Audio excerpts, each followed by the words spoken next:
Buonasera e ben ritrovati con l'informazione flash di New Sicilia, i principali titoli del pomeriggio. Apriamo da Palermo, dove la Procura ha chiuso le indagini sull'inchiesta legata alla gestione di nomine e appalti nella sanità regionale.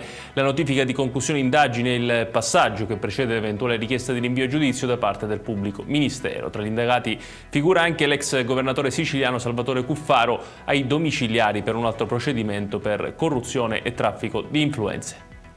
La Regione siciliana ha riaperto le candidature per i manager delle aziende sanitarie e ospedaliere. L'avviso è stato pubblicato in Gazzetta Ufficiale e potranno partecipare solo i candidati già inseriti nell'elenco nazionale del Ministero della Salute.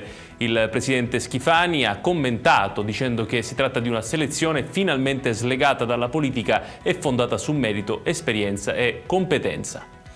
Da Bruxelles è arrivato il via libera al piano regionale dei rifiuti della Sicilia, compresa la realizzazione dei 2 termovalorizzatori di Catania e Palermo. Schifani ha spiegato che i progetti dovrebbero arrivare entro aprile e le gare entro fine anno, sottolineando l'obiettivo di ridurre il ricorso alle discariche e contenere in prospettiva i costi per i cittadini, con una sensibile diminuzione della Tari.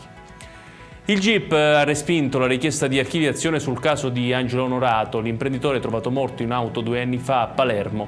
Il giudice ha accolto l'opposizione presentata dalla moglie, l'ex eurodeputata Francesca Donato, e ha disposto il proseguimento delle indagini. Gli inquirenti avevano classificato il caso come suicidio, mentre i familiari continuano a sostenere l'ipotesi dell'omicidio.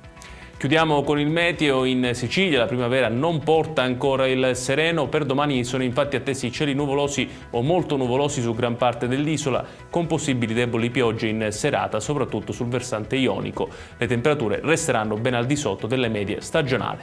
Ed è tutto per questa edizione. Tutti i dettagli su queste notizie li trovate come sempre sul nostro sito www.newsicilia.it. Grazie per averci seguito e buon proseguimento di serata.